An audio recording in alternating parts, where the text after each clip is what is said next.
Deje de hacerse la señora suegra. Haga algo útil por una vez.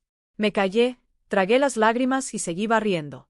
Pero en ese momento se escuchó un motor detenerse.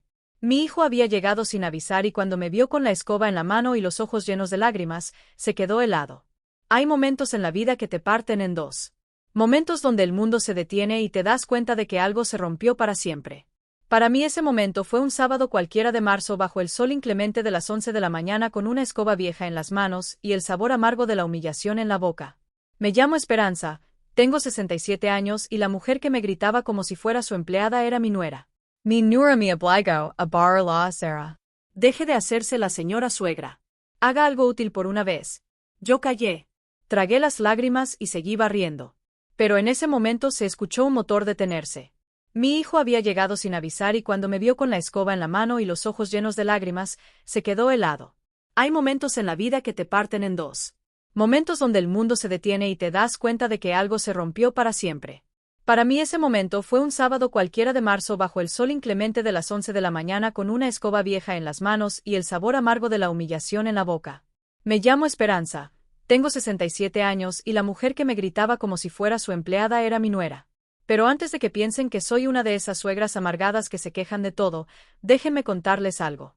Yo construí esta casa con mis propias manos, bueno, con las de mi esposo Octavio y las mías. Ladrillo por ladrillo, centavo por centavo. Durante 32 años trabajamos como bestias para tener un techo digno, un lugar donde nuestra familia pudiera crecer sin miedos. Esa mañana, mientras las cerdas de la escoba raspaba el concreto de la acera, sentí que cada barrida borraba un pedazo de mí. Las vecinas me miraban desde sus ventanas. Doña Remedios, la de la esquina, negaba con la cabeza. La joven Lupita, que siempre me saludaba con cariño, tenía los ojos vidriosos. Yalila, mi nuera, estaba parada en la entrada de mi casa con los brazos cruzados, vigilándome como carcelera. Más rápido. Suegra, vienen mis amigas a las 2 y no quiero que vean esto hecho un chiquero. Cada palabra era una bofetada, pero lo peor no era lo que decía, era que yo lo estaba permitiendo. ¿Cómo llegué ahí? Como una mujer que crió a un hijo sola, que administró un negocio, que sobrevivió a la muerte de su esposo, terminó barriendo su propia acera mientras su nuera la trataba como sirvienta. El sol me quemaba la nuca, el sudor me corría por la espalda, las manos me temblaban no solo por el esfuerzo, sino por la rabia contenida, por el dolor de verme reducida a esto. Y entonces escuché el motor. Un Ford Escape azul marino frenó justo frente a la casa. Reconocí ese coche antes de ver quién bajaba. Era de Mateo, mi hijo. Mi único hijo. Se suponía que estaba en Monterrey, en una junta de negocios hasta el lunes. ¿Qué hacía aquí? La puerta se abrió. Mateo bajó con su maletín en la mano con esa cara de cansancio que siempre traía después de viajar. Pero cuando me vio, cuando sus ojos se cruzaron con los míos, todo cambió. Me quedé paralizada. La escoba todavía está en mis manos. Las lágrimas que había logrado contener comenzaron a rodar por mis mejillas sin permiso. Mateo me miró la escoba, miró a Dalila parada en la puerta con esa expresión de suficiencia y su rostro, Dios mío, su rostro se transformó en algo que nunca le había visto. ¿Qué está pasando aquí? Su voz era fría, controlada, peligrosa. Dalila palideció. Por primera vez en meses vi miedo en sus ojos. Mateo, amor, qué bueno que llegaste temprano. Mi mamá estaba. ¿Qué? El silencio que siguió fue ensordecedor. Doña Remedios salió de su casa, no pudo contenerse más. El joven Mateo, su esposa le habló horrible a su madre. Todos lo vimos. La puso a barrer la acera como si fuera. No pudo terminar la frase. El maletín de Mateo cayó al suelo con un golpe seco. Entró a la casa sin decir una palabra más. Yo lo seguí con las piernas temblando, sin saber qué iba a pasar. Dalila venía detrás tratando de explicar, de suavizar, de mentir. Mi hijo se paró en medio de la sala. Esa sala que yo había decorado con tanto amor. Pero algo estaba diferente. Él también lo notó. Giró lentamente, mirando cada rincón. Sus ojos buscaban algo. Mamá. Su voz se quebró. ¿Dónde están las fotos de mi papá? Y ahí, en ese momento, algo dentro de mí explotó. Todas las humillaciones que había tragado, todos los insultos disfrazados de consejos. Todas las veces que me hicieron sentir que estorbaba en mi propia casa, las guardó tu esposa, dije con una voz que no reconocí como mía. Dijo que hacían que la sala se viera anticuada. Mateo cerró los ojos, apretó los puños. ¿Qué más guardó mamá? Y entonces todo salió como un río que rompe una presa. Le conté de la mecedora de mimbre donde su padre leía el periódico cada tarde guardado en una bodega. Le conté de las cortinas color terracota que yo misma bordé, cambiadas sin preguntarme. Le conté de las listas de pendientes, de las palabras hirientes, de sentirme como intrusa en el hogar que construí. Mateo no interrumpió, solo escuchaba. Y con cada palabra mía su expresión se endurecía más. Dalila intentó defenderse. Amor, ella exagera. Yo solo quería modernizar la casa, hacerla más modernizer. Mateo la cortó con una mirada helada. Oberarnos. Entonces sacó su celular. Sus dedos temblaban mientras buscaba algo en la pantalla. Hay algo que necesito mostrarte, mamá. Lo que vi en ese teléfono, lo que descubrí en ese momento, fue solo el principio, porque resulta que yo no era la única a quien Dalila había estado engañando y lo que estaba por revelarse iba a destruir todo lo que creíamos conocer. Si esta historia te está removiendo algo por dentro, no te vayas. Suscríbete a este canal porque lo que viene es algo que nunca imaginé que pudiera pasarme y necesito que alguien lo escuche. ¿Qué creen que Mateo descubrió en ese celular? ¿Hasta dónde había llegado Dalila en su plan? Esperen a escuchar lo que viene, porque cuando la verdad salió a la luz, hasta yo quedé en shock.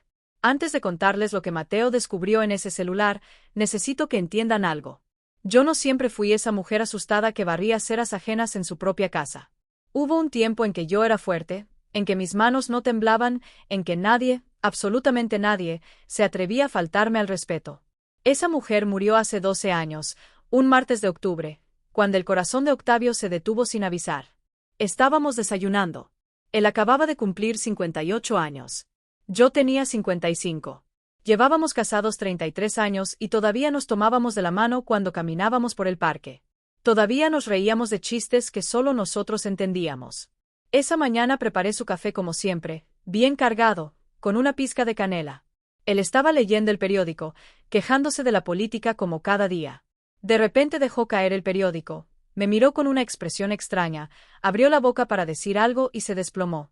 Infarto fulminante, dijeron los doctores. No sufrió, me aseguraron como si eso ayudara. Me quedé sola con una casa de 3 recámaras en la colonia Lindavista, con paredes color arena que él mismo había pintado, con un jardín donde cultivaba bugambilias moradas porque sabía que eran mis flores favoritas, con recuerdos en cada rincón y un silencio que pesaba como piedra. Pero también me quedé con algo más, con un terreno en las afueras de Toluca que compramos cuando Mateo tenía 10 años pensando en construir una casa de campo algún día. Un terreno que ahora valía 3.2 millones de pesos y con ahorros de 890,000 pesos que juntamos vendaval tras vendaval, crisis tras crisis. Octavio y yo nunca fuimos ricos. Él trabajaba en una ferretería y yo tenía una papelería pequeña frente a una secundaria. Vendía cuadernos, plumas, copias, nada glamoroso, pero era honesto, era nuestro. Cuando Octavio murió, muchos pensaron que yo me iba a derrumbar, que iba a vender todo y a vivir de la caridad de mi hijo, pero no. Seguí con la papelería 5 años más. Me levantaba a las 6 de la mañana, abría a las 7, atendía a los estudiantes, a los maestros, a las señoras del barrio que iban a sacar copias de recetas médicas. Llegaba a casa a las 8 de la noche, me preparaba un té de manzanilla, me sentaba en la mecedora de mimbre que había sido de Octavio y lloraba. Pero al día siguiente me volví a levantar. Así fue durante años. Mateo ya era grande, trabajando en una empresa de logística en Querétaro. Me visitaba cada 2 semanas. Yo le decía que estaba bien, que no se preocupara, que su mamá era fuerte y lo era. O al menos eso creía. La casa. Ay, esta casa. Cada centímetro tiene una historia. Las cortinas color terracota de la sala las bordé yo misma durante un invierno completo mientras Octavio veía partidos de fútbol y me traía café. El piso de la cocina lo escogimos juntos en un local de azulejos en la Merced. El jardín. El jardín era el orgullo de Octavio. Plantó esas bugambilias cuando Mateo cumplió 5 años. Para que siempre haya color en esta casa, dijo. Y vaya que lo había. Moradas, intensas, trepadoras, cubriendo la barda como cascada de flores. En la sala teníamos un mueble viejo de madera oscura donde ponemos las fotografías familiares. Octavio con Mateo en sus brazos el día de su bautizo. Yo embarazada, con las manos en el vientre, sonriendo frente a la Basílica de Guadalupe. Mateo graduándose de la universidad con su toga azul y nosotros a cada lado reventando de orgullo y la mecedora, esa mecedora de mimbre que Octavio compró en un mercado de Oaxaca durante nuestro único viaje de aniversario. Se sentaba ahí cada tarde con el periódico y su café, meciéndose despacio mientras me platicaba de su día. Después de su muerte, yo me sentaba ahí, cerraba los ojos, me mecía y por un momento, por un instante breve, sentía que él todavía estaba conmigo. Esa casa no era solo paredes y techo, era mi vida entera. Era Octavio, era Mateo de niño corriendo por el pasillo, era cada sacrificio, cada madrugada, cada cuenta pagada con sudor. Por eso, cuando hace 3 años mi hijo me dijo que había conocido a alguien, yo me emocioné.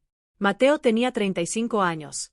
Trabajaba tanto que nunca había tenido una relación seria. Verlo enamorado, con esa luz en los ojos, me hizo feliz. Se llama Dalila mamá. Trabaja vendiendo seguros. Es inteligente, independiente. Creo que es la indicada. La conocí un domingo. Llegó con un vestido azul, cielo, tacones discretos, sonrisa perfecta, cabello negro lacio hasta los hombros, maquillaje impecable, modales estudiados. Señora Esperanza, qué gusto conocerla. Mateo me ha hablado tanto de usted. Nos sentamos en la sala. Yo había preparado café y galletas de nuez. Dalila miró alrededor con esos ojos calculadores, tocó el respaldo del sofá, observó las cortinas, vio las fotografías. «¡Qué casa tan acogedora!», dijo. Pero había algo en su tono, algo que no pude descifrar. Entonces, Mateo estaba feliz. Yo quería estar feliz por él, así que sonreí y serví más café. Durante el noviazgo, Dalila siempre fue amable, pero había comentarios pequeños, sutiles. «Ay, suegrita, ¿todavía usa manteles bordados? Yo prefiero los minimalistas, son más modernos. Estas fotos están bonitas, pero tantas en una sala hacen ver recargada, ¿no crees? Señora Esperanza, con todo respeto, esa mecedora ya está muy vieja. ¿No ha pensado en tirarla?». Yo tragaba cada comentario. No quería ser la suegra conflictiva, la que arruina la felicidad de su hijo. Se casaron en una ceremonia pequeña. Dalila insistió en que fuera en un jardín minimalista sin flores llamativas. «Es más elegante», dijo. Yo guardé silencio, aunque me hubiera encantado ver bugambilias como las de mi jardín. Los primeros 6 meses vivieron en un departamento rentado en Polanco. Parecía que todo iba bien hasta que Dalila me llamó un día. «Suegrita, necesito hablar con usted. ¿Puedo visitarla?». Llegó sola, se sentó en la sala, me tomó las manos con una calidez que ahora sé que era completamente falsa. «Señora Esperanza, estoy preocupada por usted. Vivir sola a su edad es peligroso. ¿Qué pasa si se cae? Si le da algo y nadie está para ayudarla? Mateo y yo hemos estado hablando. ¿Por qué no viene a vivir con nosotros? Usted merece estar acompañada, ser cuidada. Nosotros la queremos mucho». Sus palabras sonaban hermosas, pero cuando las analizo ahora me doy cuenta. Nunca dijo, «Venga a vivir a nuestra casa», dijo, «con nosotros», como si la casa ya fuera de ella. Cometí el error más grande de mi vida. Dije que sí. Pensé que estaba tomando la decisión correcta. Pensé que iba a estar cerca de mi hijo, que íbamos a ser una familia. No sabía que estaba entregando mi vida entera en las manos equivocadas. La mudanza fue rápida, demasiado rápida. Dalila organizó todo en menos de 2 semanas.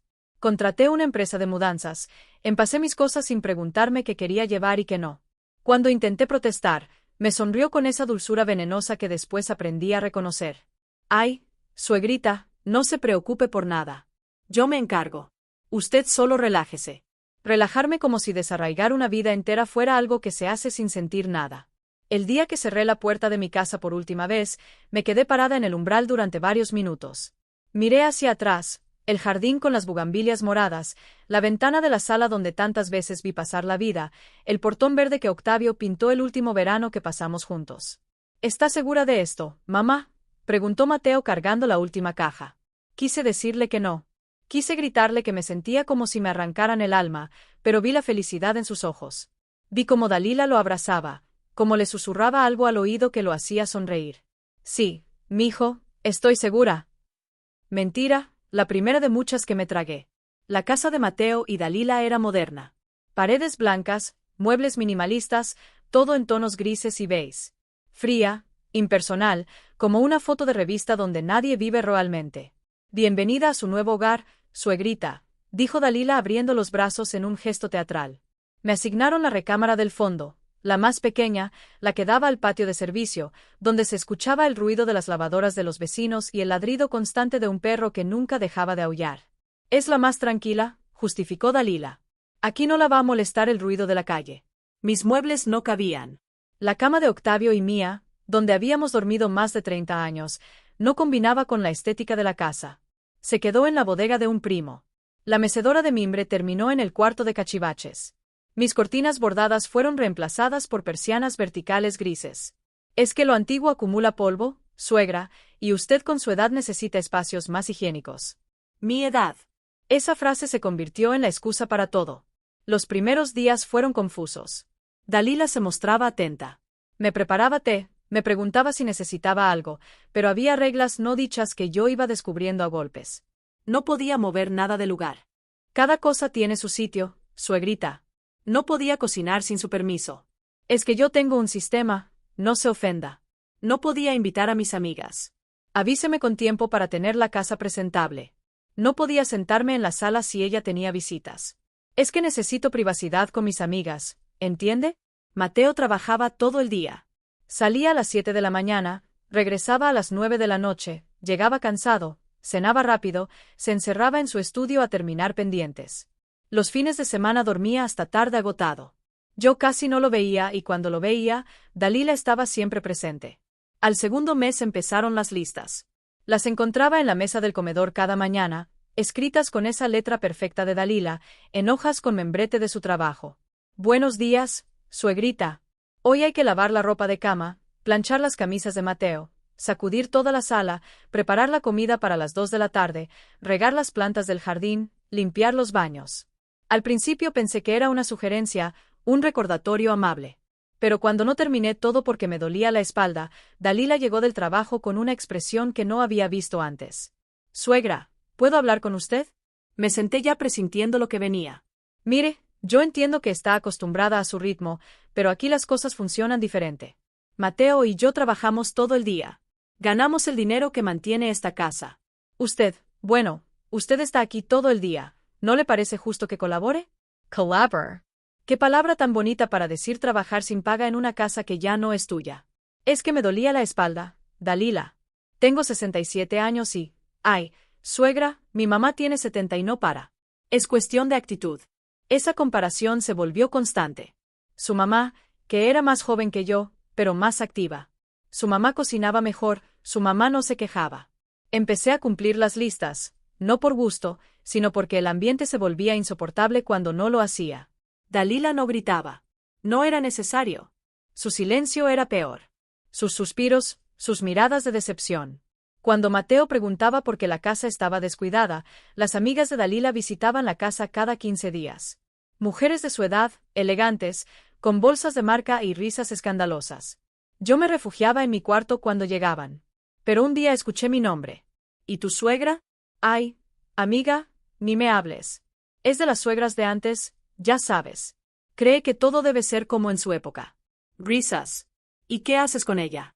Pues la tengo aquí, le di techo, comida, pero eso de que se sienta dueña de todo. No. Bien hecho, amiga. Hay que poner límites desde el principio. Me quedé paralizada detrás de la puerta de mi cuarto. El corazón me latía tan fuerte que pensé que iban a escucharlo. LMDIO techo. Ella. Esa noche no pude dormir. Me senté en la orilla de mi cama, angosta en ese cuarto que olía a humedad. Y pensé en mi casa, la que seguía allá con las bugambillas moradas y los recuerdos de Octavio. ¿Qué estaba haciendo ahí? Pero entonces pensé en Mateo, en no causarle problemas, en no ser la suegra conflictiva que arruina matrimonios. Así que me tragué el dolor otra vez y seguí barriendo, lavando, cocinando, desapareciendo cada día un poco más. Ahora entiendo que uno no pierde su lugar de golpe, lo pierde de a poco, en cada comentario que dejas pasar, en cada humillación que tragas, en cada vez que priorizas la paz sobre tu dignidad. Y cuando quieres reaccionar, ya es demasiado tarde. Hay una diferencia entre ser huésped y ser prisionera. Yo tardé 6 meses en entenderlo. Todo comenzó con cosas pequeñas, tan pequeñas que parecían insignificantes, tan sutiles, que cuando intentaba explicarles a Mateo, yo misma sonaba exagerada. Un día llegué a la tienda y encontré que mi colcha favorita había desaparecido. Era una colcha tejida a mano que mi madre me regaló cuando me casé, color vino con flores amarillas bordadas. La había cuidado como tesoro durante 40 años. Delilah, ¿has visto mi colcha? Ay, suegra, esa cosa estaba deshilachada. La guardé en una bolsa para donar. Es que ya no se veía bien, ¿entiende? Hay que renovarse como si los recuerdos fueran basura que se desecha. Fui a buscarla. Revisé cada rincón de la casa. Nunca la encontré. Cuando le mencioné a Mateo lo de la colcha, él suspiró cansado. Mamá, si ya estaba vieja. Dalila tiene razón. Te compro una nueva. Sí, no entendía. No se trataba de lo vieja que estuviera. Se trataba de lo que significaba. Pero dejé de insistir. Ya estaba aprendiendo que mis sentimientos no pesaban lo mismo que la comodidad de Dalila. Las fotografías fueron lo siguiente. Un domingo me desperté y la sala estaba diferente. El mueble de madera donde yo había colocado cuidadosamente los retratos familiares estaba vacío. En su lugar, Dalila había puesto 3 cuadros abstractos, manchas grises sobre fondo blanco. ¿Dónde están las fotos? Las guardé en una caja, suegrita. Es que hacían que la sala se viera muy cargada. Estas obras de arte son más modernas, ¿no crees? Le dan amplitud al espacio. Amplitud. Mientras mi vida entera desaparecía en cajas. Pero están las fotos de Mateo de niño, las de su papá. Las de sí, todas están guardadas. Si quiere verlas, las pongo en su cuarto. En mi cuarto, ese espacio de 2 por 3 metros donde apenas cabía una cama. Esa noche esperé a que Mateo llegara. Tenía que decirle, tenía que hacerle ver lo que estaba pasando. Mi hijo, necesito hablar contigo. Dime, mamá, pero rápido, porque vengo muerto. Dalila quitó todas las fotografías de la sala. Mateo ni siquiera levantó la vista de su celular. Sí, me enseñó los cuadros nuevos. Se ven bien, ¿no? Más modernos. Pero son las fotos de tu papá, Mateo, las de tu infancia. Mamá, siguen existiendo. Solo no están en la sala. No es para tanto. No es para tanto. Esas 4 palabras se convirtieron en el epitafio de mis quejas. La mecedora de Octavio desapareció una tarde de jueves. Llegué de acompañar a Doña Remedios al doctor y ya no estaba en el porche donde yo la había puesto. ¿Y la mecedora? Ah, ya sé. La mandé a tapizar, suegra. Estaba horrible, toda despintada. En 2 semanas la traen como nueva. Pasaron 2 semanas, luego 4, luego 2 meses. Dalila, ya llegó la mecedora. Ay, se me olvidó preguntarle al tapicero. Luego lo hago. Nunca lo hizo y yo nunca volví a ver esa mecedora. Años después supe que la había vendido en un mercado de segunda mano por 800 pesos. La mecedora donde Octavio se sentaba cada tarde. La única pieza del que me quedaba, 800 pesos. Pero en ese momento yo todavía no sabía hasta dónde era capaz de llegar. Los cambios se aceleraron. Dalila redecorar toda la casa en menos de 3 meses. Las paredes, que eran color durazno, las pintó de gris claro. Las cortinas con flores que yo había colgado fueron reemplazadas por persianas enrollables blancas. Los cojines bordados desaparecieron. Los cuadros de paisajes mexicanos que Mateo y yo compramos en un viaje a Guanajuato fueron sustituidos por fotografías en blanco y negro de edificios europeos. La casa se volvió irreconocible, fría, vacía, como un consultorio dental. Y yo me volví invisible. Cuando las amigas de Dalila visitaban, ella las paseaba por toda la casa presumiendo cada cambio. Esto lo hice yo. Estaba horrible antes, imagínense, todo muy anticuado. Pero ya ven, con buen gusto se puede transformar cualquier espacio.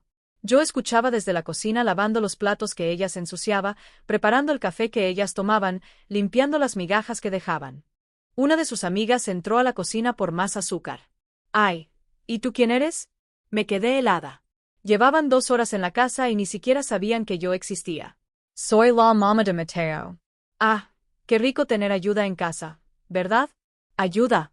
Me confundió con la empleada doméstica y Dalila, que escuchó desde la sala, no la corrigió. Las listas de pendientes crecieron. Ya no eran solo quehaceres domésticos, ahora incluían horarios específicos. 7 sanó a preparar desayuno 80. Lavar ropa 10 a.m. Trapear toda la casa 12 p.m. Ir al súper adjunto lista de compras 8 de la noche. Comida lista 4 p.m. Planchar 6 p.m. Prepare cena 8 p.m. Lavar trastes. Mi día entero programado. Sin espacios para mí, sin tiempo para respirar. Cuando me atreví a decir que necesitaba un día para ir al doctor porque me dolían las rodillas, Dalila suspiró con dramatismo. Ay, suegra. Justo ese día vienen a cenar unos clientes de Mateo. Necesito que la casa esté impecable y que prepare su famoso mole. ¿Puede ir al doctor algún día? No era una pregunta, era una orden disfrazada de petición. Cancelé la cita médica. Mateo cada vez llegaba más tarde. Cenábamos los 3 en silencio. Él revisaba su teléfono. Dalila hablaba de su día, de sus ventas, de sus logros. Yo masticaba despacio tratando de no hacer ruido, de no estorbar. ¿Verdad que la casa se ve increíble ahora, amor?, preguntaba Dalila. Sí, está muy bien, respondía Mateo sin levantar la vista. Tu mamá me ayudó mucho hoy. Cocinó delicioso. Ayudó como si fuera un favor y no mi obligación diaria. Una noche, mientras lavaba los trastes, escuché a Dalila hablando por teléfono con su hermana Leticia. No, no te preocupes, tengo todo bajo control. La señora hace lo que yo le digo. Al principio batallé un poco. Ya sabes cómo son las viejas. Creen que todavía mandan, pero ya entendió cómo son las cosas aquí. Me sequé las manos temblorosas. Salí de la cocina directo a mi cuarto. Me senté en la cama y miré alrededor. Ese espacio diminuto, sin mis cosas, sin mis recuerdos, sin nada que me recordara quién había sido, cómo había permitido que llegáramos hasta aquí, en qué momento dejé de ser Esperanza, la dueña de su propia vida, para convertirme en la suegra, la que obedece en silencio. Me acosté esa noche con un peso en el pecho. No sabía que todavía faltaba lo peor, que lo que había vivido hasta entonces era apenas el prólogo, porque Dalila no solo quería controlar mi día a día, quería borrar por completo. Dicen que el abuso emocional es como el agua hirviendo. Sube de temperatura de a poco, grado por grado, hasta que cuando te das cuenta ya te quemaste. El día que dejé de ser persona y me convertí en mueble fue un martes de noviembre. Dalila organizó una cena para sus compañeras de trabajo. 8 mujeres elegantes, perfumadas, con uñas impecables y risas ensayadas. Yo pasé todo el día cocinando. Tinga de pollo, arroz rojo, frijoles refritos, guacamole fresco, tortillas hechas a mano, porque Dalila insistió en que las compradas saben a plástico. Me levanté a las 6 de la mañana. A las 7 de la noche, cuando las invitadas empezaron a llegar, yo seguía en la cocina. Las manos me olían a chile, la espalda me dolía, los pies hinchados dentro de mis zapatos viejos. Suegra, cuando sirva, hágalo discretamente y, por favor, póngase el delantal limpio. El que tiene está manchado. Serví la cena como fantasma. Entraba, dejaba los platos, salía. Las mujeres ni siquiera volteaban a verme. Hablaban de ventas, de comisiones, de viajes a Cancún que planeaban. Dalila brillaba. Era la anfitriona perfecta. Sonreía, bromeaba, llenaba copas de vino. Dalila, tu casa está hermosa y esta comida, chef's kiss. Gracias, chicas. Ya saben que me encanta cocinar. Oh, me quedé paralizada detrás de la puerta de la cocina. Ella cocinó. Yo había pasado 11 horas en esa cocina. Mis manos estaban rojas de tanto lavar. Mi blusa olía a aceite frito y ella se llevaba el crédito como si nada. Cuando terminaron de cenar, una de sus amigas se levantó para ir al baño y pasó por la cocina. Me vio lavando la montaña de trastes sucios. Oye, ¿a cuánto cobras por evento? Tardé en entender lo que me preguntaba. Perdón. ¿Qué cuánto cobras? Estoy buscando a alguien para un baby shower. Cocinas bien ricas. Yo no. Yo soy la mamá de Mateo. Su expresión cambió. Incomodidad, vergüenza ajena. Ah, perdón, es que pensé que no terminó la frase. Regresó rápido a la sala. Me quedé ahí con las manos sumergidas en agua jabonosa, preguntándome en qué momento me había convertido en algo tan insignificante que la gente me confundía con el servicio doméstico. No había nada de malo en trabajar en una casa. Mi tía Rosario había sido empleada doméstica toda su vida y era la mujer más digna que conocí. El problema no era el trabajo, el problema era la invisibilidad, era no existir como persona, era que mi propia nuera permitiera que me confundieran y no dijera nada para corregirlo. A partir de esa noche, las cenas se volvieron frecuentes. Cada 15 días, Dalila organizaba reuniones. Yo cocinaba, servía, limpiaba. Ella recibía los halagos. Mateo nunca estaba en esas cenas. Siempre tenía juntas, viajes pendientes. Su ausencia se volvió tan normal que dejé de extrañarlo. O tal vez simplemente me acostumbré al abandono. Las listas de pendientes ya no eran suficientes para Dalila. Ahora venía con un cronómetro imaginario. Suegra, ese baño debió quedar listo hace 20 minutos. ¿Qué pasó? Es que el azulejo no me interesa. Cuando algo toma más tiempo del necesario es porque no se está haciendo bien. Aprenda a organizarse mejor. Organizarse. Como si mis 67 años y mis rodillas adoloridas fueran solo excusas de una flojera. Dejé de comer con ellos, no porque Dalila me lo pidiera directamente, sino porque el ambiente era tan tenso que se me cerraba el estómago. Comía en la cocina. De pie rápido, lo que sobraba de lo que preparaba para ellos. Adelgacé 8 kilogramos en 4 meses. Mamá, Te veo muy delgada, me dijo Mateo un domingo que me vio de más cerca. Estoy bien, mijo. ¿Segura? ¿Estás comiendo bien? Dalila interrumpió antes de que pudiera responder. Ay, amor, tu mamá está perfecta. A nuestra edad es bueno cuidar el peso, ¿verdad, suegra? Asentí, porque ya había aprendido que contradecir a Dalila frente a Mateo solo causaba más problemas. Los domingos eran los peores. Dalila invitaba a su familia, su mamá, doña Estela, su hermana Leticia con sus 2 hijos adolescentes. Su papá, don Roberto, que nunca hablaba, pero miraba con desprecio todo lo que no fuera de su agrado. Yo preparaba comida para 9 personas. Ellos se sentaban en la sala, en el comedor, conversando, riendo. Yo servía, recogía, lavaba. Ay, Dalila, qué bien que tu suegra te ayude, decía doña Estela. Ayuda. Esa palabra otra vez, como si fuera mi elección y no mi condena. Una tarde, mientras yo trapeaba el piso de la sala, escuché a Leticia preguntarle a Dalila en voz baja. «¿Y tu suegra no tiene dónde vivir, por eso está aquí? Tiene una casa, pero ya está viejita para vivir sola. Además, me ayuda con los quehaceres. Es un win-win.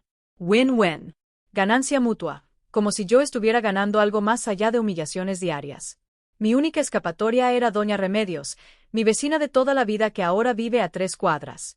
La visitaba los miércoles por la tarde cuando Dalila salía temprano a hacer ejercicio.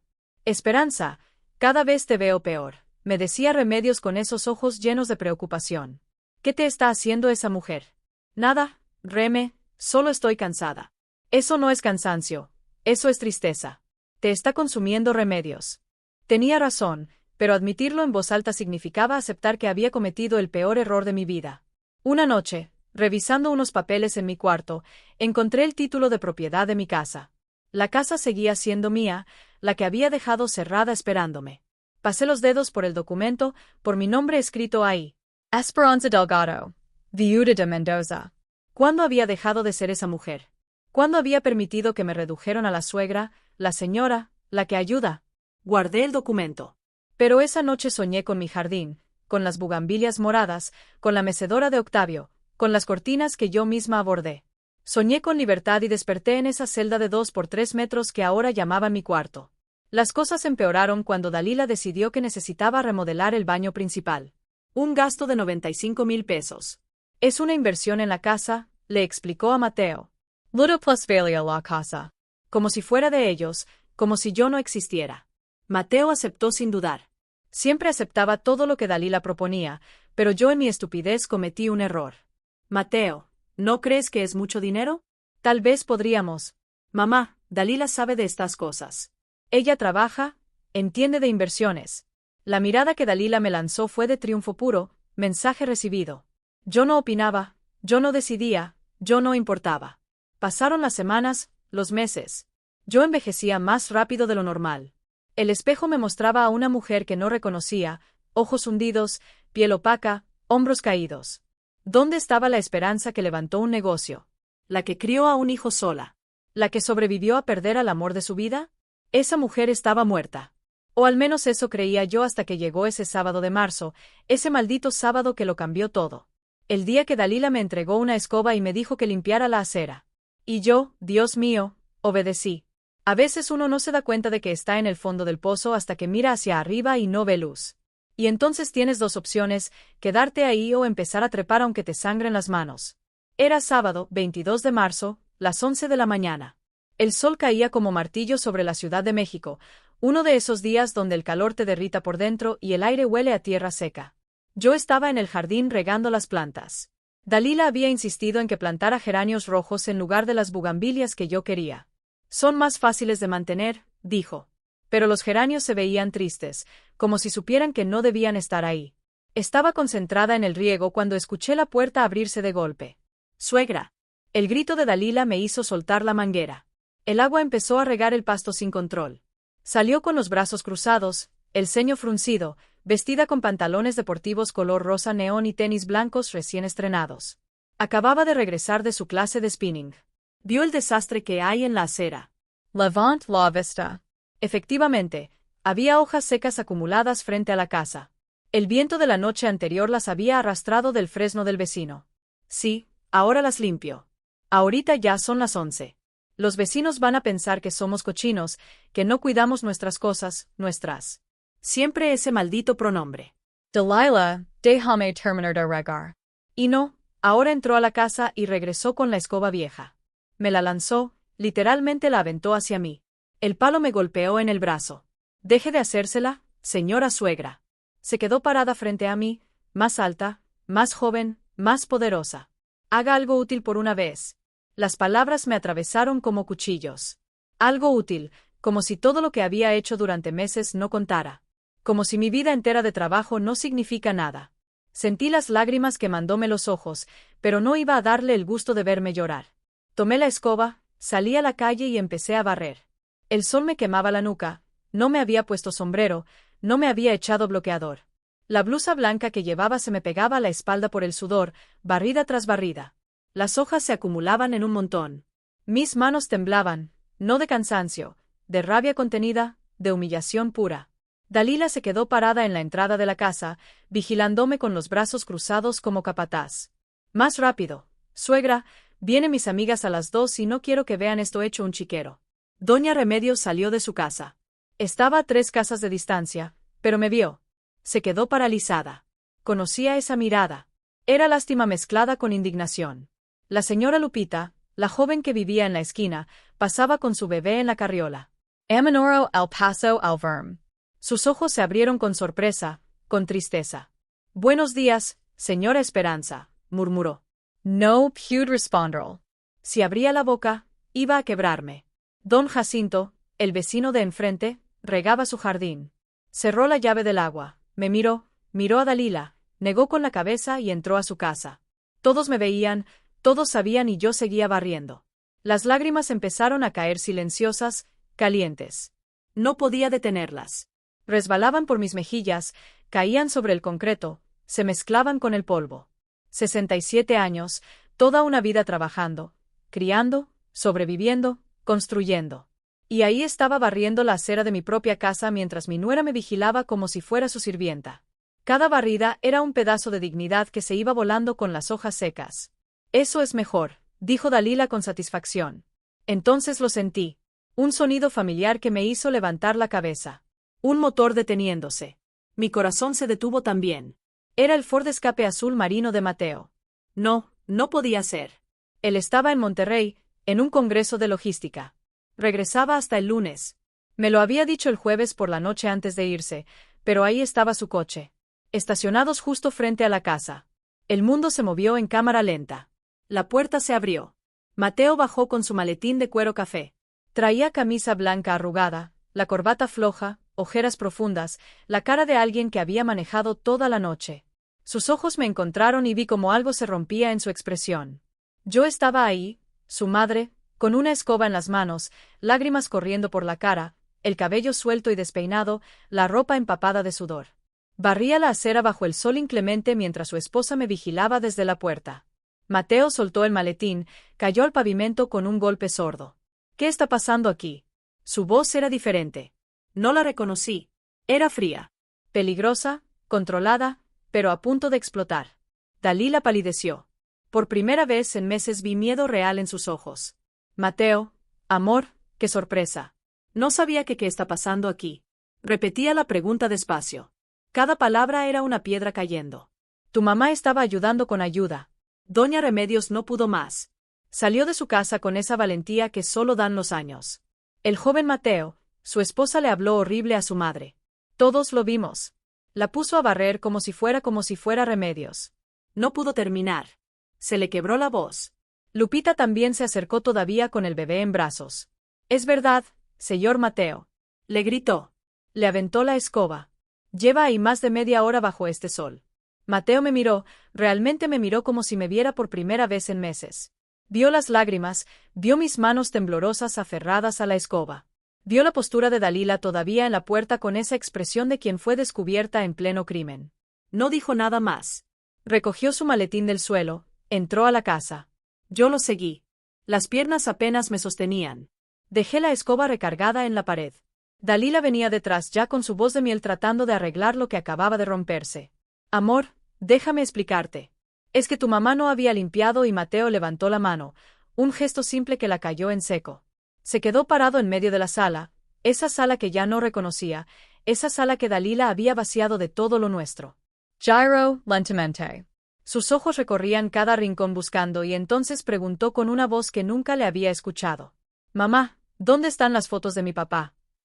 Esa pregunta sencilla fue la llave que abrió la compuerta. Todo lo que había guardado, todo lo que había tragado, todo lo que había soportado en silencio durante meses, salió. ¿Las guardó tu esposa?, dije. Y mi voz tampoco era la misma. Dijo que hacían que la sala se viera anticuada.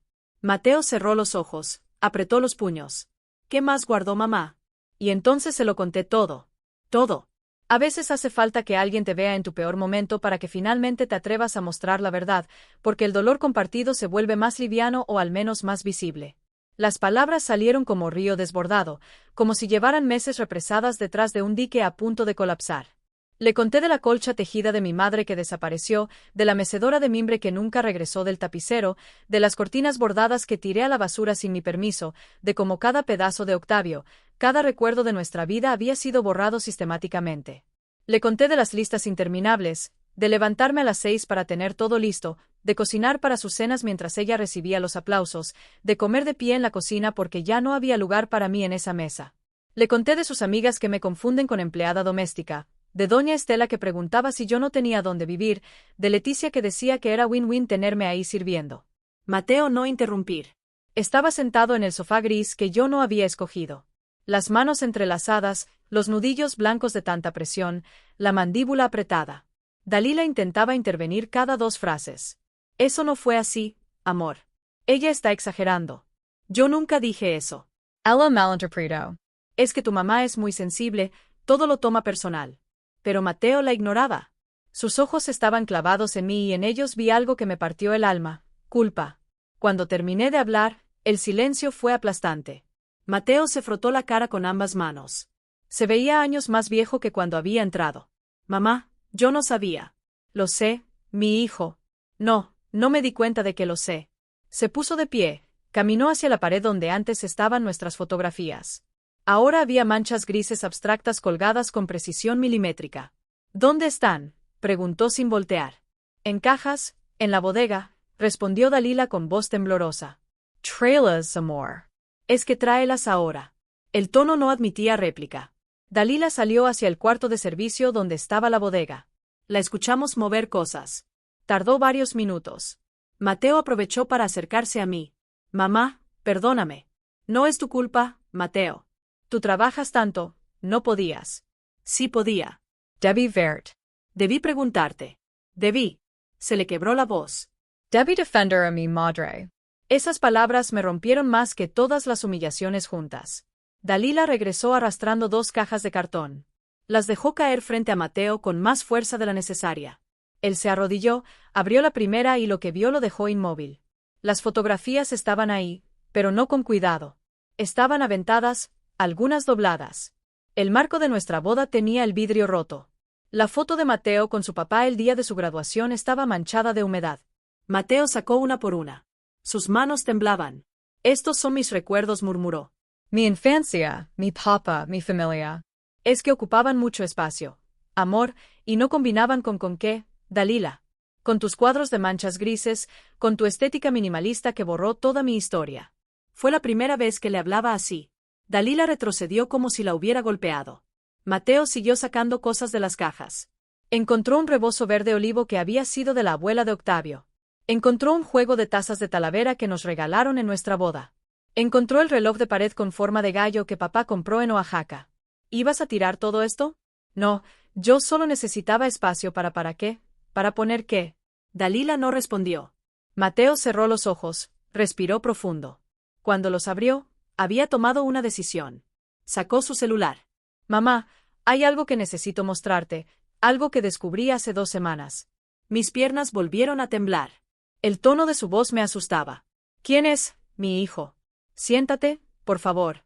Me senté en el sofá. Mateo se puso a mi lado. Dalila se quedó de pie, pálida como papel. Hace un mes empecé a recibir mensajes anónimos. Abrió su galería de fotos, me mostró capturas de pantalla, mensajes de un número desconocido y fotografías, muchas fotografías. Dalila está almorzando con un hombre en un restaurante elegante de Polanco. Dalila riendo, tomándole la mano. Dalila besándolo en el estacionamiento. Dalila entrando con él a un hotel. Sentí que el piso se movía bajo mis pies. Al principio pensé que alguien quería hacernos daño, continuó Mateo con voz mecánica. Que eran fotos editadas, sacadas de contexto. Las borré. No puedes creer. Mateo, yo puedo explicar, empezó Dalila. Cállate. Nunca lo había escuchado hablar así con ese desprecio helado. Hace una semana mi contador me llamó. Ricardo Salinas, el notario amigo de la familia. ¿Lo recuerdas, mamá? Asentí. Ricardo había hecho el testamento de Octavio. Era un hombre honesto y de confianza. Me dijo que Dalila había ido a su oficina con unos documentos. Quería agregar su nombre a la escritura de tu casa. El mundo se detuvo. ¿Qué? Llevaba papeles falsificados con tu firma, mamá. Forjada. Ricardo se dio cuenta porque conoce tu firma de años. Te hizo el testamento, los documentos de la casa cuando papá murió. Supe inmediatamente que era falsa. Myra Delilah. Ella estaba contra la pared, literalmente. Eso no es cierto. Él está mintiendo. Ricardo me mostró los documentos. Los tengo aquí. Mateo abrió su maletín. Sacó una carpeta manila. Adentro había copias de escrituras, identificaciones, firmas, mi firma, falsificada, mal hecha, pero suficientemente parecida para engañar a alguien que no la conociera bien. Ibas a robar mi casa. Las palabras salieron de mi boca como susurró incrédulo. Dalila no respondió. Sus ojos buscaban una salida que no existía. Hay más, dijo Mateo. Su mandíbula temblaba de rabia contenida. Revisé las cuentas bancarias, las tuyas, mamá, las que manejas desde que papá murió. Mis cuentas, pero yo no sé qué le diste acceso a Dalila para que te ayudara con los pagos de servicios cuando te mudaste aquí. Era cierto. Dalila me había convencido de que era más fácil así, que ella podía encargarse de pagar luz, agua, teléfono desde su aplicación bancaria. En los últimos 8 meses se han hecho transferencias de tu cuenta a una cuenta que no reconozco. Depósitos de 15,000 pesos mensuales, a veces más. Hice los cálculos mentalmente. Mi corazón se aceleró. Eso es más de 120,000 es. 143,000 exactamente más otros 197,000 en una transferencia grande en diciembre. Le dijiste que era para una inversión segura, ¿verdad? Recordé ese día. Dalila, muy emocionada, explicándole de un fondo de inversión que daba rendimientos del 8% mensual. Sonaba demasiado bueno, pero ella insistió. Es lo que yo hago con mi dinero, suegra. Confía en mí. Me dijo que era seguro. Esa cuenta está a nombre de Dalila García Herrera y Cristian Mejía Ramos. El nombre me golpeó como bofetada. ¿Quién es Cristian Mejía? Mateo volvió a mostrarme las fotos en su celular. El hombre con quien Dalila salía, el hombre que la besaba, el hombre con quien entraba a hoteles. Él es Cristian, su novio, probablemente desde antes de que nos casáramos. El silencio que siguió fue ensordecedor. Myra Delilah. Buscaba negación, shock, cualquier cosa que indicara que Mateo estaba equivocado, pero lo que vi fue derrota y entonces algo en mí cambió. La tristeza se transformó en furia, pura, ardiente, justiciera. Todo esto, todo lo que me hiciste era para robarme. Dalila alzó la barbilla. Un último intento de dignidad falsa. Usted no necesita todo ese dinero. No tiene a nadie más. Yo no tengo a nadie. Me puse de pie. Yo no tengo a nadie. Mi voz retumbó en esa sala vacía. En esa casa que ella convirtió en mausoleo. Tengo a mi hijo, tengo mi casa, tengo mi dignidad, o al menos la tenía antes de que tú me la quitaras pedazo por pedazo. Mateo me puso una mano en el hombro. Mama, tranquila, respira. Pero no podía tranquilizarme. Meses de rabia acumulada explotaban como volcán. ¿Sabes lo que duele más, Dalila? No es el dinero, no es la casa, es que usaste a mi hijo, lo manipulaste, lo cegaste y casi destruyes lo único que me quedaba. Mateo se interpuso entre nosotras. Mamá, necesito que confíes en mí. ¿Puedes hacer eso? Lo miré a los ojos. Mi hijo, mi único hijo. Siempre he confiado en ti. Entonces, déjame arreglar esto, pero a mi manera. ¿De acuerdo? Asentí, aunque no entendía qué planeaba. Mateo se volvió hacia Dalila. Tienes 1 hora para empacar tus cosas personales. Lo indispensable, el resto lo mando después, pero te vas hoy. ¿Ahora? ¿Qué, Mateo? Esta es mi casa. No, esta nunca fue tu casa. Y desde este momento tampoco es tu matrimonio.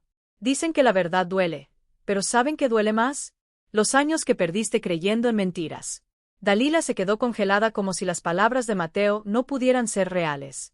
No puedes echarme así. Soy tu esposa. Eres una mentirosa, una ladrona y probablemente una adúltera. ¿Qué parte de eso califica como esposa?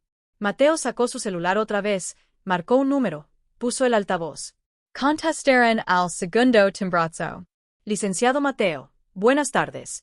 Era la voz de Ricardo Salinas, el notario. Ricardo, estoy aquí con mi madre y con Dalila. ¿Puedes confirmar lo que me dijiste el martes? Hubo una pausa. Escuchamos papeles moviéndose del otro lado. Por supuesto, el día 26 de febrero, la señora Dalila García se presentó en mi oficina con documentos para realizar un traspaso de propiedad. Quería agregar su nombre a la escritura del inmueble ubicado en calle Magnolias 347, propiedad de la señora Esperanza Delgado. La firma de la señora Esperanza en los documentos era evidentemente falsa. Conservo las copias como evidencia y he presentado un reporte ante las autoridades correspondientes. El intento de fraude inmobiliario está documentado. El rostro de Dalila Paso del Blanco, al verde. Eso es mentira. Yo nunca tengo video de las cámaras de seguridad de mi oficina, interrumpió Ricardo con voz firme.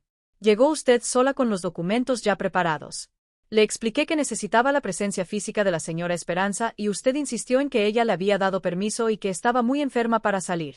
Cuando le pedí comprobantes médicos, se retiró abruptamente. Mateo colgó, miró a Dalila con una expresión que nunca había visto. Desprecio puro. ¿Algo que decir? Dalila apretó los puños. Ya no quedaba nada de la mujer dulce y educada que conocí 3 años atrás. Su verdadero rostro emergía como serpiente quitándose la piel. Está bien, ¿quieren la verdad? Ahí va. Se cruzó de brazos, la barbilla en alto, desafiante. Tu mamá no necesita esa casa, está vieja, sola. ¿Para qué quiere una propiedad de 3 habitaciones? Cristian y yo podríamos haberla usado. Podríamos haber hecho algo productivo con ella. Cristian y tú, repetí. La voz me temblaba. Sí, Cristian, mi pareja de verdad, el hombre que amo, no como este, señaló a Mateo con desprecio. Este workaholic aburrido que solo habla de logística y números. Mateo ni siquiera parpadeó, pero yo vi cómo sus manos se cerraban en los puños. ¿Desde cuándo? Preguntó con voz controlada. Importa. Desde antes de casarnos si quieres saberlo. Cristian y yo llevamos 5 años juntos, pero él no tiene dinero. Tú sí o bueno, tu familia sí. Me señaló con un gesto despectivo. Esa casa en Lindavista vale fácil 4,5 millones. El terreno en Toluca es de otros 3,2. Los ahorros, las inversiones. Estamos hablando de casi 8 millones de pesos. Todo para una vieja que ni siquiera tiene más hijos. ¿A quién se lo va a dejar? ¿Al gato?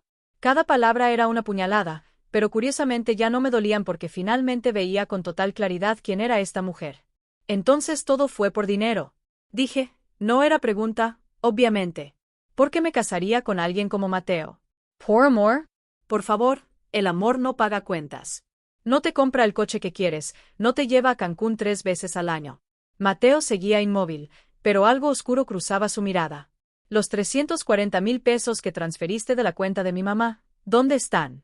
Dalila sonrió. Una sonrisa cruel que me heló la sangre. En una cuenta conjunta con Cristian íbamos a usarlos para el enganche de un departamento en Playa del Carmen. Pero tu amiguito, el notario metiche, arruinó todo. Y el dinero de la remodelación del baño, los 95,000 pesos. También lo usamos. Bueno, 60,000. El resto sí se fue al baño. No soy tan mala, dijo con sarcasmo venenoso. Ya no reconocía a esta persona. Cómo había vivido bajo el mismo techo con ella durante meses sin ver lo que realmente era. Mateo respiró profundo. Sacó otro documento de su maletín. Firmaste un acuerdo prenupcial cuando nos casamos. ¿Lo recuerdas? Por primera vez vi miedo real en los ojos de Dalila. Eso no vale. Mi abogado dijo que tu abogado estaba equivocado. El acuerdo establece que en caso de infidelidad comprobada o fraude financiero, no tienes derecho a bienes gananciales. 0. Nada. No puedes comprobar infidelidad con unas fotos. Fotos, Dalila. Tengo videos, mensajes de WhatsApp que Ricardo Salinas recuperó de tu teléfono cuando lo dejaste en su oficina. Conversaciones completas con Cristian donde hablan del plan, donde te ríes de mi madre, donde planean vender las propiedades. Mateo deslizó su celular por la mesa hacia ella. En la pantalla una conversación de WhatsApp. Dalila, February 14th, 10:23 p.m.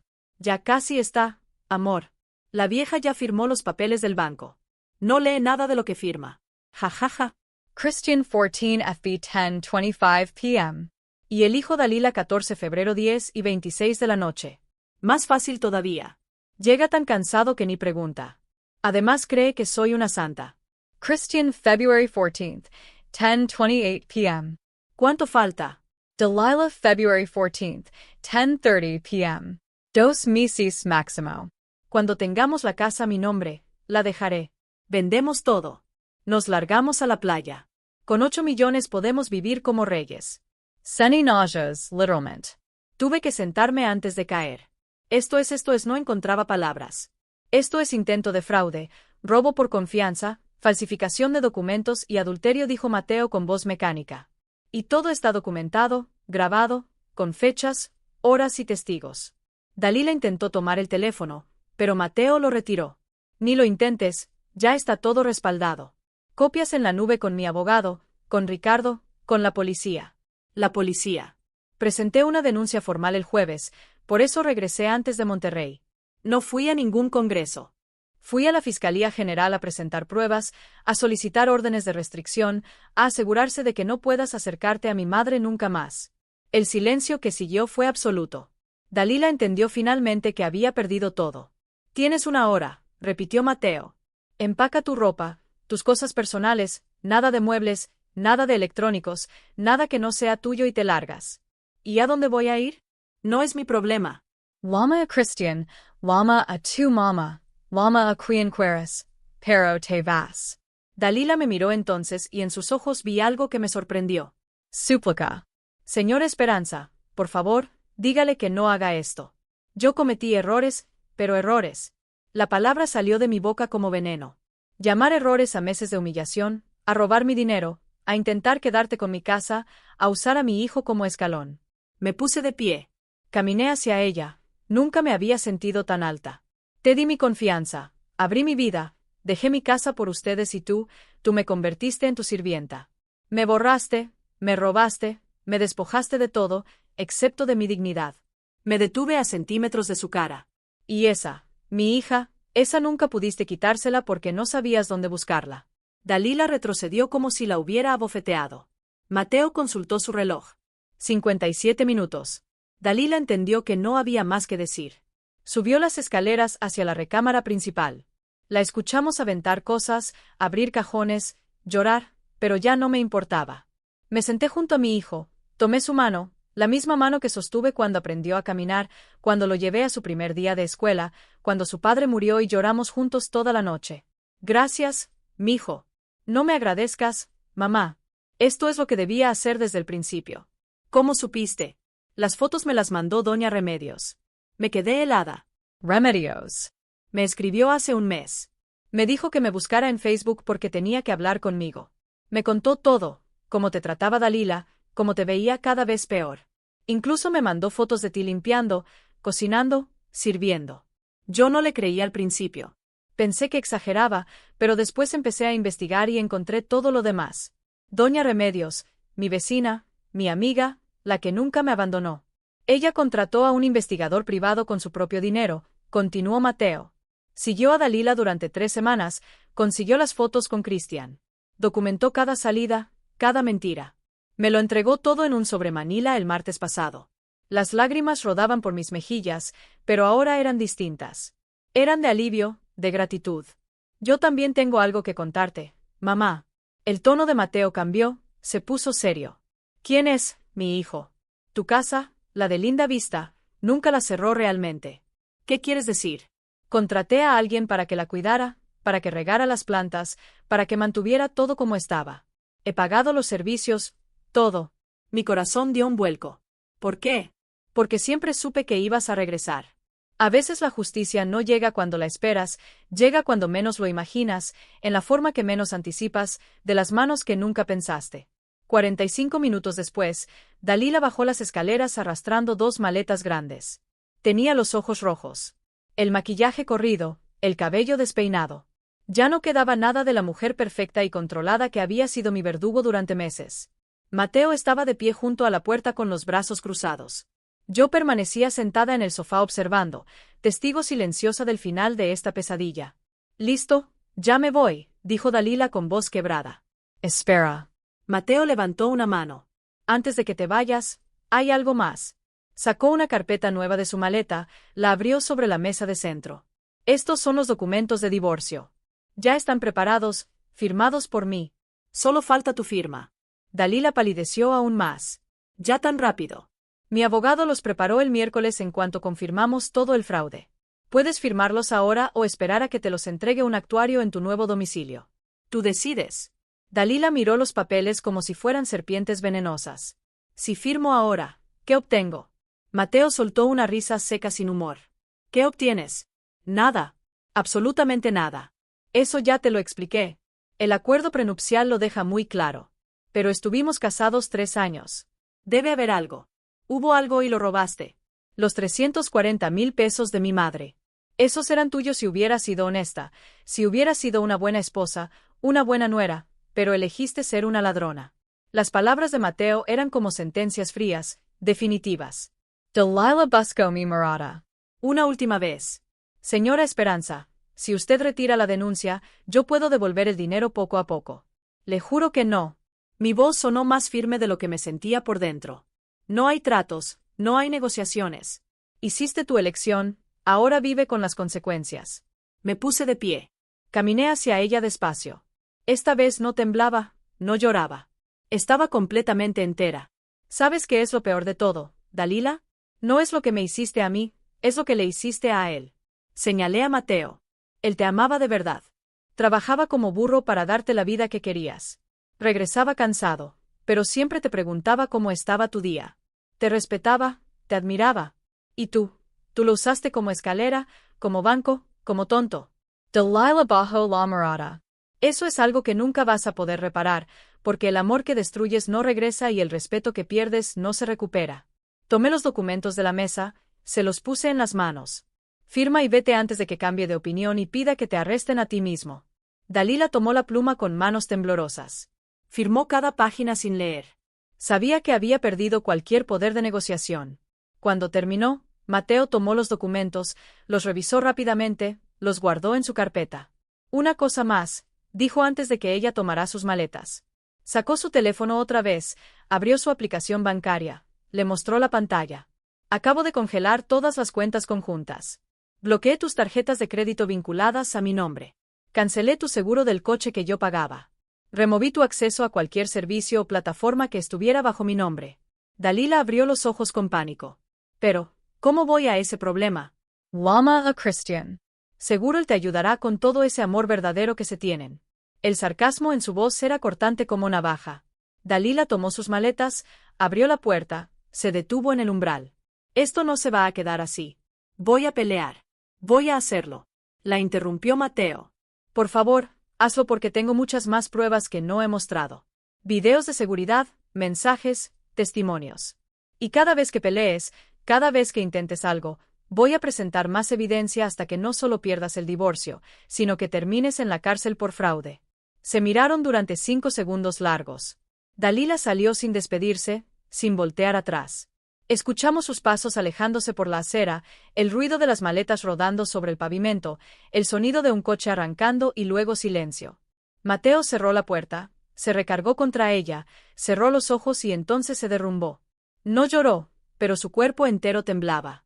3 años de matrimonio, de ilusiones, de planes de futuro, todo destruido en una sola tarde. Me acerqué, lo abracé como cuando era niño y se caía en el parque, como cuando lloró en mi hombro el día que enterramos a su padre. «Ya pasó, mi hijo, ya pasó». «¿Cómo no me di cuenta, mamá? ¿Cómo fui tan ciego?» «Porque amabas y el amor confía. No es tu culpa». Nos quedamos así durante minutos, madre e hijo, sobrevivientes de la misma tormenta. Cuando finalmente se separó, sus ojos estaban rojos, pero su expresión era diferente, determinada. «Mamá, necesito que hablemos». «Dime. Tu casa en Linda Vista está lista. Puedes regresar cuando quieras. Hoy mismo si lo deseas, haz una pausa. Pero antes necesito que hagamos algo, algo que debía hacer desde el principio. ¿Qué es protegerte de verdad, legalmente? Que nunca nadie pueda volver a hacerte lo que Dalila te hizo». Sacó más documentos de su maletín. Este hombre había venido preparado para la guerra. Vamos a blindar tus propiedades. Vamos a crear un fideicomiso. Vamos a hacer que tu dinero esté protegido y vamos a asegurarnos de que recuperes hasta el último peso que te robó. Miré los papeles. Las letras se veían borrosas por las lágrimas que volvían a acumularse en mis ojos. ¿Y cómo vamos a recuperar ese dinero? Mateo sonrió. Fue la primera sonrisa real que le veía en meses. Eso, mamá, es donde la historia se pone interesante. Se sentó a mi lado, abrió su laptop, porque resulta que Cristian Mejía Ramos no es un hombre cualquiera y lo que descubrí sobre él va a hacer que Dalila desee nunca haberlo conocido. La justicia no siempre es rápida, pero cuando llega preparada, cuando llega con pruebas, cuando llega con la verdad, es implacable. Mateo giró la laptop hacia mí. En la pantalla había una fotografía de Cristian Mejía, 38 años, según decía el documento. Cabello negro peinado hacia atrás, sonrisa de vendedor, traje azul marino. Cristian Mejía Ramos, comenzó Mateo, vendedor de autos de lujo. O al menos eso dice en su perfil de Facebook. ¿Y qué tiene de especial? Que es mentira. Todo es mentira. Mateo abrió otra pestaña, un documento oficial de la Procuraduría. Cristian tiene antecedentes. Fraude en 2019, estafa a 3 mujeres mayores en Guadalajara. Les prometió inversiones en bienes raíces. Les sacó entre 200,000 y 500,000 pesos a cada una. Desapareció con el dinero. Sentí un escalofrío recorrerme la espalda. Cumplió 2 años de cárcel. Salió en 2022 y desde entonces ha estado trabajando el mismo esquema, pero más sofisticado. Más sofisticado como ahora no trabaja solo. Usa mujeres como carnada, mujeres atractivas que se casan o se relacionan con hombres que tienen madres mayores con propiedades. La mujer gana la confianza de la familia, identifica los bienes y juntos ejecutan el fraude. El horror de lo que estaba escuchando me dejó sin palabras. Dalila no es la primera, mamá, es la cuarta. La cuarta. Mateo asintió. Encontré a 3 mujeres más, el mismo patrón. Se casan, conviven con la familia política durante meses, obtienen acceso a cuentas bancarias y documentos, intentan transferencias o falsificaciones y cuando son descubiertas desaparecen. Cristian siempre se queda en las sombras. Las otras presentaron denuncias, una sí. Las otras 2 tenían vergüenza. No querían que sus familias supieran que habían sido estafadas. Eso es lo que Cristian cuenta, el miedo, la vergüenza, el silencio. Mateo cerró la laptop, pero nosotros no vamos a quedarnos callados. ¿Qué piensas hacer? Ya lo hice.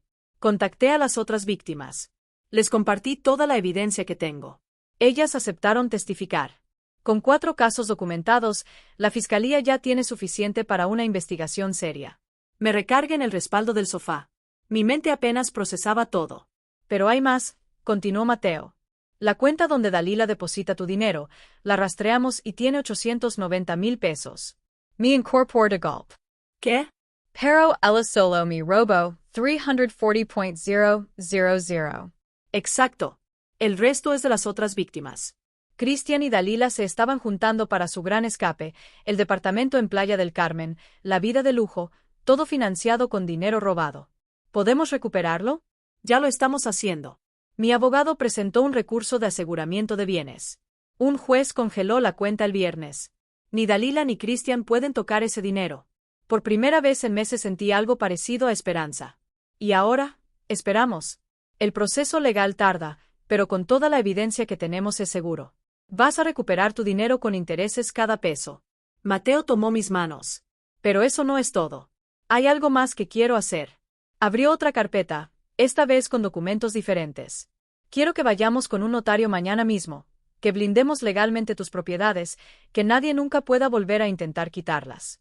¿Y cómo se hace eso? Fideicomiso irrevocable, tu casa y tu terreno quedan protegidos. Solo tú puedes disponer de ellos. Nadie más. Ni siquiera yo. Lo miré a los ojos. Ni siquiera tú, ni siquiera yo, o mamá, porque lo que aprendí en todo esto es que la confianza no basta. Necesitas protección legal, real, sólida. Las lágrimas volvieron a rodar por mis mejillas, pero ahora eran diferentes. Eran de alivio, de gratitud, de amor. También quiero que regreses a tu casa, dijo Mateo. ¿A tu casa? ¿Dónde están tus recuerdos? ¿Dónde está papá? ¿Dónde está tu vida? ¿Y tú? Yo voy a quedarme aquí por ahora.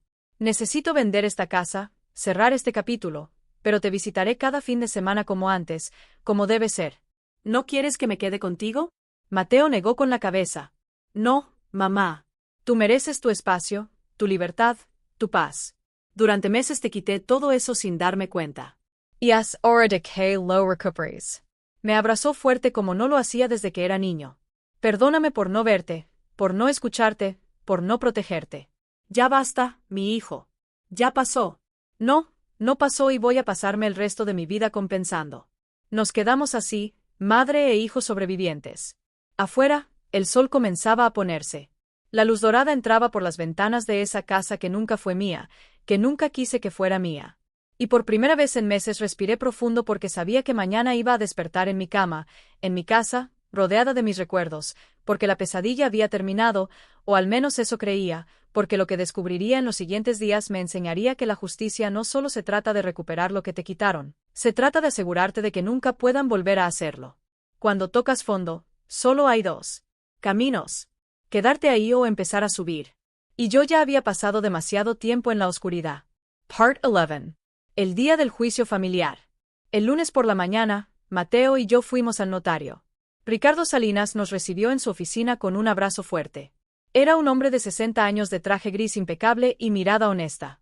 Había sido amigo de Octavio durante más de 20 años. Esperanza, cuánto me alegra verte bien, me dijo con genuina calidez. Gracias a ti, Ricardo. Mateo me contó todo. Solo hice lo correcto. Esa mujer intentó cometer un delito frente a mis ojos. No podía quedarme callado. Nos sentamos en su oficina. Ricardo desplegó varios documentos sobre el escritorio de caoba. Estos son los papeles para el fideicomiso. Una vez firmados, tus propiedades quedan completamente protegidas. Nadie podrá vender, traspasar o hipotecar sin tu autorización personal y física, ni siquiera con un poder notarial. ¿Y si algo me pasa?, pregunté. El fideicomiso designa a Mateo como beneficiario único en caso de tu fallecimiento, pero mientras vivas, solo tú decides. Firme cada documento. Con cada firma sentía como recuperaba pedazos de mí misma, de mi autonomía, de mi poder. Ahora sobre el dinero robado, continuó Ricardo. La cuenta está congelada, pero necesitamos actuar rápido porque Dalila y Cristian van a intentar moverlo. ¿Cómo lo sabes?, preguntó Mateo. Porque ya lo intentaron. El sábado por la noche, Cristian intentó hacer una transferencia internacional a una cuenta en Panamá. El banco la bloqueó automáticamente por orden judicial. Eso los puso nerviosos. Y eso es bueno para nosotros. Es excelente porque demuestra intención de ocultar bienes. Eso agrava los cargos.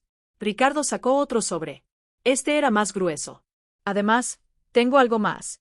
Las otras 3 víctimas aceptaron unirse a una demanda colectiva. Con los 4 casos juntos, estamos hablando de un fraude por más de 1.300.000 pesos. La cifra me dejó sin aliento. Cristian le hizo eso a otras familias. Hay 3 más que encontramos. Probablemente hay más que no se han atrevido a denunciar. Mateo apretó los puños. Ese hombre merece la cárcel y va a tenerla. La fiscalía ya emitió una orden de aprehensión. Es cuestión de días. Salimos de la notaría con una sensación extraña. Era alivio mezclado con algo más. Con poder, con control recuperado. ¿Qué sigue, mi hijo?, pregunté mientras caminábamos al estacionamiento. Ahora vamos a tu casa. ¿A mi casa? Sí, es hora de que regreses. El camino a Lindavista fue silencioso.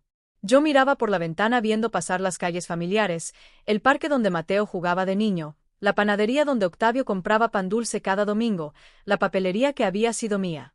Cuando doblamos en la calle Magnolias, mi corazón comenzó a latir más rápido y entonces la vi. Mi casa, las paredes color arena, el portón verde y las bugambilias. Dios mío, las bugambilias moradas estaban más hermosas que nunca. Habían crecido cubriendo casi toda la barda frontal en una cascada de flores. Contraté a don Jacinto para que las cuidara, explicó Mateo. Las regaba cada tercer día, les ponía fertilizante. Bajé del coche con las piernas temblorosas. Caminé hacia el portón. Mateo me entregó las llaves. Mis llaves, las que había dejado hacía meses. Abrí la puerta despacio. El olor me golpeó primero en la casa, en el hogar, en los recuerdos. Entramos. Todo estaba exactamente como lo había dejado. Los muebles en su lugar, las cortinas color terracota colgadas, las fotografías en la pared y ahí, en el porche, junto al jardín estaba la mecedora de Mim. ¿Cómo? No pude terminar la pregunta. La encontré, dijo Mateo. Dalila la vendió en un mercado de segunda mano. Le pagué 3.000 pesos al hombre que la compró. Le dije que era de mi papá. Entendió. Caminé hacia la mecedora, pasé los dedos por el mimbre tejido, me senté y me mecí como Octavio lo hacía cada tarde. Las lágrimas rodaban por mis mejillas, pero no las detuve. Bienvenida a casa, mamá, susurró Mateo. Pasamos el resto del día limpiando polvo, abriendo ventanas, dejando que el aire fresco entrara. Mateo trajo las cajas con las fotografías que Dalila había escondido. Las colgamos de nuevo, una por una. Octavio en nuestra boda. Mateo de bebé, nuestra familia está completa. Al atardecer, Mateo preparó café. Nos sentamos en el porche mirando las bugambilias mecerse con la brisa. Mamá, hay algo que no te he dicho. Su tono me alertó. ¿Qué es Dalila? Me llamó hoy 3 veces. ¿Qué quería? Pedir perdón, rogar que retire las denuncias. Dice que Cristian la manipuló, que ella es víctima también. ¿Le crees? Mateo negó lentamente. No lo sé. Tal vez sea verdad. Tal vez Cristian la manipuló. Pero eso no borra lo que te hizo, lo que nos hizo. ¿Qué le dijiste? Que era demasiado tarde, que las ruedas de la justicia ya están en movimiento. Me metí en silencio, digiriendo todo. ¿Crees que hice lo correcto?, preguntó Mateo con voz pequeña. Lo miré. Mi hijo, mi único hijo, el hombre bueno que había criado. Sí, porque no se trata de venganza, se trata de justicia, de que ella entienda que las acciones tienen consecuencias. Mateo asintió. Mañana tenemos una reunión en la fiscalía. Van a presentar los cargos formales. ¿Vendrás? ¿Quieres que vaya? Necesito que vayas. Necesito que veas cómo termina esto. Entonces iré. Esa noche dormí en mi cama, en mi casa, rodeada de mis cosas y por primera vez en meses descansé. La justicia no siempre llega en la forma que esperas, pero cuando llega con verdad, con pruebas y con testigos es inevitable. La Fiscalía General de Justicia de la Ciudad de México era un edificio gris e imponente. Mateo y yo llegamos a las 9 de la mañana del martes. En la sala de espera ya estaban las otras 3 víctimas. Una mujer de unos 70 años delgada con el cabello blanco recogido en un chongo. Se llamaba Teresa, otra de 65, robusta, con lentes gruesos. Su nombre era Blanca. Y la tercera, Araceli, de 72 años, con bastón y mirada firme. Nos reconocimos inmediatamente, no por habernos visto antes, sino porque compartimos la misma herida. ¿Usted también?, preguntó Teresa cuando me senté a su lado. También. A mí me robaron 280,000 pesos, dijo Blanca con voz temblorosa. Los ahorros de toda mi vida para la universidad de mi nieta. A mí 420,000, agregó Teresa. Era para mi operación de cadera. Ahora no puedo caminar bien. Araceli golpeó el suelo con su bastón. A mí 260,000. El seguro de vida de mi esposo, lo único que me dejó cuando murió. Cada historia era un puñal. Cada cifra representaba sueños destruidos, necesidades ignoradas, confianza traicionada. ¿Y a usted?, me preguntó Araceli. 340,000 pesos, mis ahorros, lo que mi esposo y yo juntamos en 30 años. Nos quedamos en silencio. 4 mujeres mayores, 4 familias engañadas. 1,300,000 pesos robados.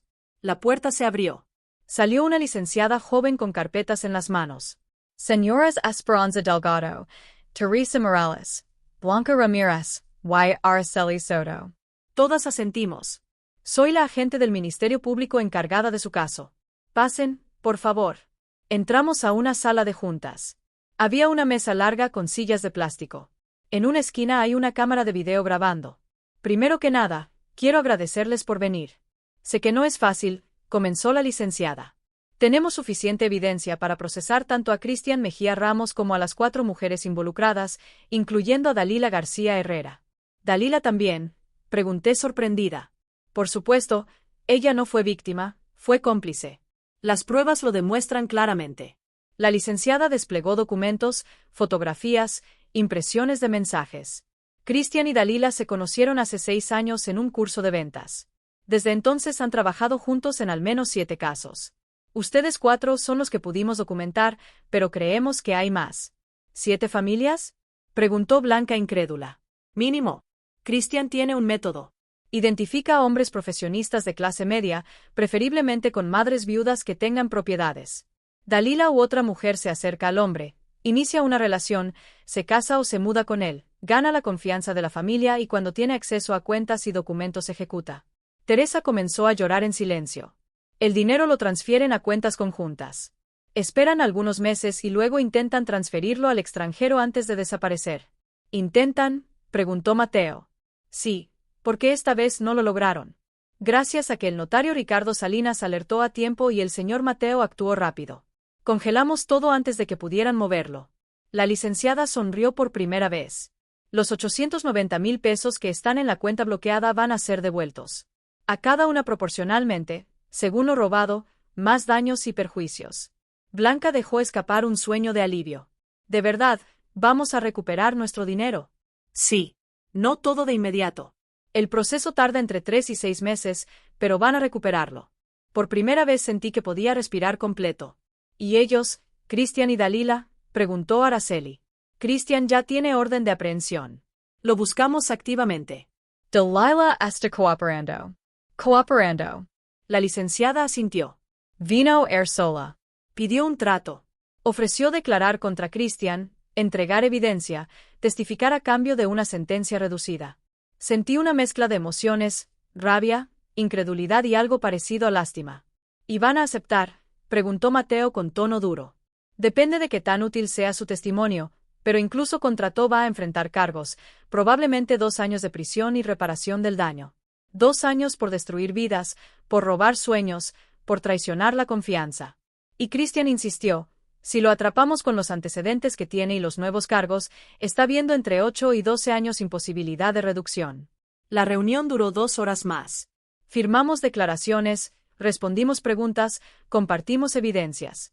Cuando salimos, las 4 nos abrazamos extrañas que se volvieron hermanas por el dolor compartido. Que Dios las bendiga, dijo Teresa. Nos vemos en el juicio, agregó Blanca. Araceli me apretó la mano. Usted fue valiente al denunciar primero. Gracias a eso nosotras también nos atrevimos. Esas palabras me rompieron y me sanaron al mismo tiempo. En el estacionamiento, Mateo me abrazó fuerte. Terminó, mamá. Ya terminó. ¿De verdad terminó? Sí. Ahora solo queda vivir. Manejamos de regreso a Lindavista. El sol brillaba diferente, el aire olía más limpio. Cuando llegamos a la casa, había una camioneta estacionada afuera. De ella bajó doña Remedios con una cacerola humeante. Esperanza. Te traje mole para celebrar que regresaste a casa. Detrás de ella venía Lupita con su bebé y don Jacinto con una bolsa del mercado. Los vecinos juntamos despensa para que no te preocupes por nada estos días, dijo don Jacinto con timidez. Me quedé sin palabras. Mi comunidad, mis vecinos, mi gente. Esa tarde comimos juntos en el jardín bajo las bugambilias moradas, con el olor del molde llenando el aire, con risas y abrazos y la calidez de saberse acompañada. Y entendí algo fundamental. La riqueza no está en lo que tienes, está en quien te sostiene cuando caes. Kibby and. A veces la justicia llega de formas inesperadas, no solo de los juzgados, también de los vecinos que nunca te abandonaron. 6 meses después. Estoy sentada en la mecedora de en el porche de mi casa. Son las 6 de la tarde y el sol pinta el cielo de naranja y rosa. Las bugambilias moradas están en su mejor momento, floreciendo como nunca. Tengo una taza de café en las manos. Café de olla con canela, como me enseñó mi madre a prepararlo. Y por primera vez en años me siento en paz. Cristian Mejía fue arrestado 3 semanas después de aquella reunión en la fiscalía. Intentó huir a Guatemala, pero lo detuvieron en la frontera. Ahora está en el reclusorio Oriente cumpliendo una sentencia de 10 años. Sin posibilidad de libertad anticipada, Dalila cumplió su parte del trato, testificó, entregó evidencia, confesó todo. Le dieron 2 años y medio, pero con posibilidad de cumplirlos en libertad condicional si completa un programa de rehabilitación y trabajo comunitario. La vi una sola vez después del juicio. Fue en el juzgado el día de la sentencia. Se veía diferente, sin maquillaje, con el cabello recogido en una cola simple, ropa discreta, ojos hinchados. Cuando me vio, bajó la mirada. No se atrevió a acercarse. Yo tampoco busqué hablar con ella. Algunas heridas no necesitan palabras, solo tiempo. Recupera mis 340,000 PS intereses. Fueron 411,000. Ese dinero está ahora en una cuenta de inversión segura, administrada por un banco de confianza. Genera rendimientos modestos pero reales. Teresa, Blanca y Araceli también recuperaron su dinero. Nos vemos una vez al mes para tomar café. Nos volvimos amigas, hermanas de batalla, como dice Teresa. Mateo vendió la casa donde vivió con Dalila. No quería conservar ni un recuerdo de ese lugar. Con ese dinero compró un departamento pequeño a 15 minutos de aquí. Viene a comer cada domingo. Está yendo a terapia. Dice que necesita sanar, entender cómo no vio las señales, aprender a confiar de nuevo. Yo también fui a terapia durante 3 meses. La licenciada Montoya me ayudó a entender algo importante, que no fui débil por permitir el abuso, que el abuso emocional es sistemático, sutil, diseñado precisamente para que no lo veas hasta que es demasiado tarde. No fue tu culpa, me repetía en cada sesión. Fuiste víctima de una manipuladora experta. Esas palabras me liberaron de una culpa que no merecía cargar. Mi casa volvió a llenarse de vida. Las cortinas color terracota están de regreso. Las fotografías cuelgan en cada pared. La mecedora de Octavio tiene su lugar de honor en el porche. Abrí un pequeño taller en el cuarto de visitas. Enseñó costura a mujeres del vecindario. Nos reunimos 2 veces por semana. Bordamos, tejemos, platicamos. Lo llamamos Invencibles. Somos 8, todas mayores de 60. Todas con historias de resiliencia. Algunas viudas, otras divorciadas, alguna que otra soltera por elección, pero todas invencibles. Vendemos lo que hacemos en un mercadito local. Manteles bordados, cojines tejidos, rebos. No ganamos mucho, pero no se trata del dinero. Se trata de la compañía, del propósito, de sentirse útil y valorada. Doña Remedios es parte del grupo. Ella fue quien me salvó realmente, quien le abrió los ojos a Mateo, quien nunca dejó de verme. Yo sabía que algo andaba mal, me dijo un día mientras bordamos. Te veías cada vez más apagada, como vela que se consume. ¿Por qué no me dijiste directamente?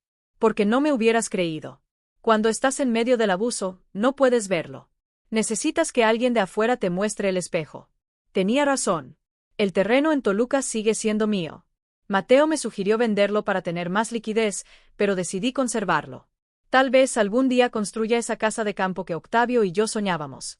O tal vez se lo deje a Mateo, o tal vez simplemente lo conserve como recordatorio de que puedo. Los domingos después de comer con Mateo, nos sentamos en el jardín. Él me cuenta de su trabajo, de sus planes, de las mujeres que ha conocido, pero con las que todavía no se anima a iniciar algo serio.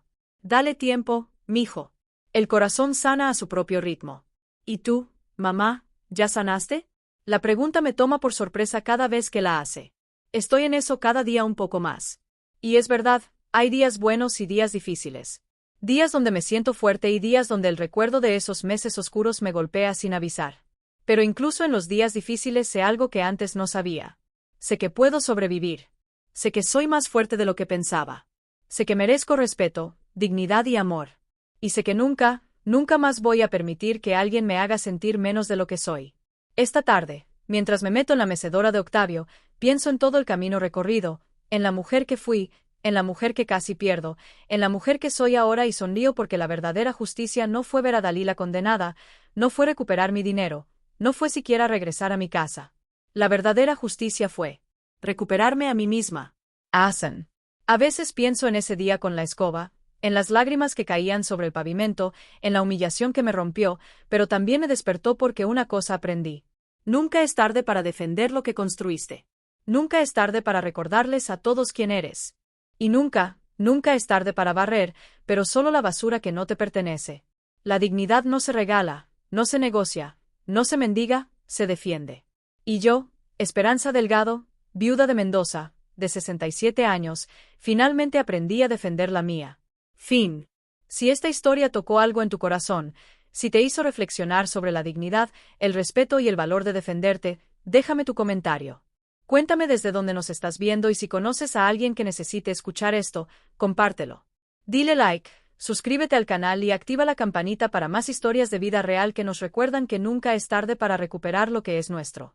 Porque la verdadera riqueza no está en lo que posees, está en lo que no permites que te quiten.